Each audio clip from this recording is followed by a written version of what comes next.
Joining me today is the king of Providore, Shane Delia. I'm so excited to have you here. It's been a while. Has been a while, but I'm happy to be back. Oh, I love when you're here because you always cook the most delicious food. Today you're doing a dessert. Yeah, so this is a North African dessert called mhencha from Morocco. Really easy to do. Yep. If you want to start making the filling, just those pistachios. I've got some palm sugar and some ginger powder. Okay. Get it all in and just pulse it. We don't want it to be pulverised, just broken up. Okay. I've also got some saffron that I have been toasting in a pan here, and that's just to sort of let all the flavour out. Yep. And that can go in as well. Sorry. All right. And that's all it needs. So just give that a quick pulse. I'm going to open up some chocolate. I like dark chocolate for this. Yeah. Something that's bitter. Yep. You need about 200 grams. Now, there's one rule I always have when I'm using chocolate.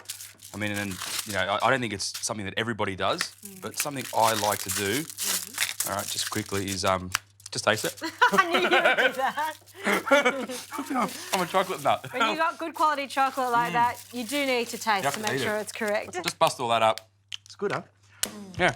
Anyway, one of my favourites. So just give it a quick bust, chuck it in, give it a pulse.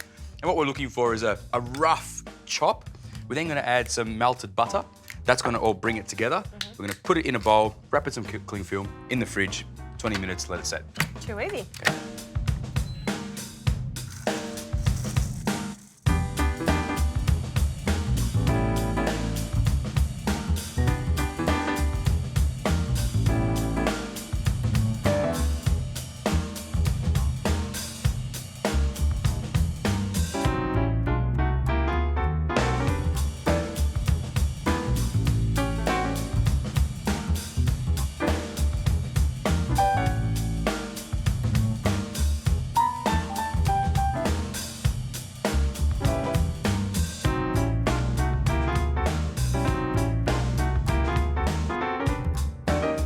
All right, so the chocolate's been in the fridge, it's out. While that's been in the fridge, I have melted some ghee, which we're going to use to sort of moisten and cook the pastry. And it's been slightly fermented, I think. It's got that smell, doesn't it? Which is kind of nice. I like it, especially with something like this. Yeah. Because that, like, you could eat that like that, right? It's just sugar and chocolate and everything, and it's mega tasty, and the saffron's so nice in there. But when that cooks and caramelizes, it creates a really beautiful flavour. That's why we chose palm sugar. Right, okay. All right? So working with filo pastry, it's very delicate, obviously. So It's just like tissue paper, isn't it? yeah, It's and it's got such a beautiful like aroma. It does, So I think if you go sort of 2 sheets there, Okay, so double them up. double them up, don't be shy. And you need a bit of space when you're doing this, don't you? Yep, 2 sheets there, and I'm going to take another 2 sheets, and it helps having a beautiful big chopping board like this, but you can just do it on the bench, right? Yeah. And just overlap them slightly. Yeah.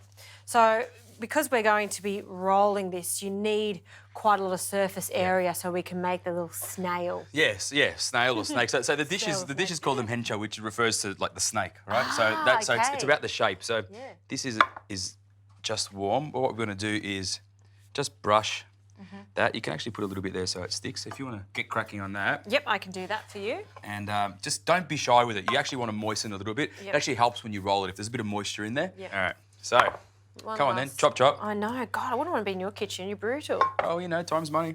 Now, look, when you're working with filo pastry, you do need to move quite quick. Yep. And consider your environment as well. If the kitchen's really hot, it's going to dry out quicker. So what we're going to do, now, you need to just lay it out a little bit, but you want to be quite loose, okay? We've done 2 layers. We should be okay. Okay, can I start at this end? Go for it, yep. But start about 3 inches from the end, because you want to give it some room to create a tail that we can tuck under. If you can leave little gaps, it doesn't matter. You're not going to see this. You're just going to taste it. And we've made quite a lot of mixture. Does it freeze okay? Yeah, it freezes great, but you can also make like little spring roll ones and put them in the oven as individuals. Yep. You can put some filo pastry inside a cup and then pack them in, fold them and bake them. Great And they're a nice idea. little one with a scoop of ice cream, right? Yep. All right, so together, Yes. we're going to grab the pastry and we're going to start rolling. Okay. Beautiful. Look at that. That looks we're good as a team. Yes. How good are we? So much better doing it with 2 people. Yeah. Like when you're doing it by yourself. So look, I'll start from this side, but just kind of gently get around it without pushing it, but just guiding it, okay? Yeah. And leave it keep going. Give it a go, Juz. Okay. Gentle. So when you get to this stage, you have this bit that's a little bit flat where there's no filling. Just fold it underneath. Very nice. And then give it a good douse. Okay. Like a really, really good douse. Like, it's going to stop it from drying, but it's also going to help it to become nice and crispy. So we pop this on a tray. And how long are we going to cook this in the oven for? 180 degrees, I reckon 15 minutes, it should be pretty good. Okay.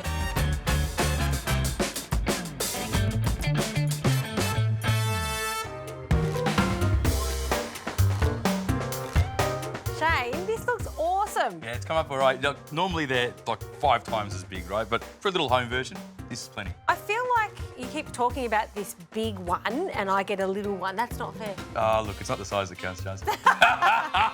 Very good, very good. All right, so to make it look a bit more special, let's get all of that in there and give it like a heavy dust, almost so like it's like mounding up on top. Now, it doesn't need sugar, icing sugar on top. There's already tons in there, but it kind of looks nice, right? A little bit of the cinnamon on top. There you go. Just a quick little dust to make it look sexy. Enough? That's plenty. And then some of these dried rose petals, Oh, just for a little bit of ooh-ah. I thought it looked fantastic as is. Yeah, but yeah, now, it's always the little 1%ers that make a difference. That's right. Then we'll grab this. Yep. And then just on the plate. And I reckon we should have a taste. I think we should. So you just want to cut it like a cake almost, because you don't want to eat too much of it. It's really, really sweet. But you kind of can have a bit of a look in there. See all the coils and how, tell you what, we'll cut it like that. This is why I love phyllo pastry. It's such a great, versatile pastry Yeah. to use. All right, let's do that. Oh, and I'll perfect. grab a little piece out. Tell you what, I might just cut that again. Look at that. Chocolate. Really nice and crispy, chocolatey, tasty. Cheers. Cheers. Cheers.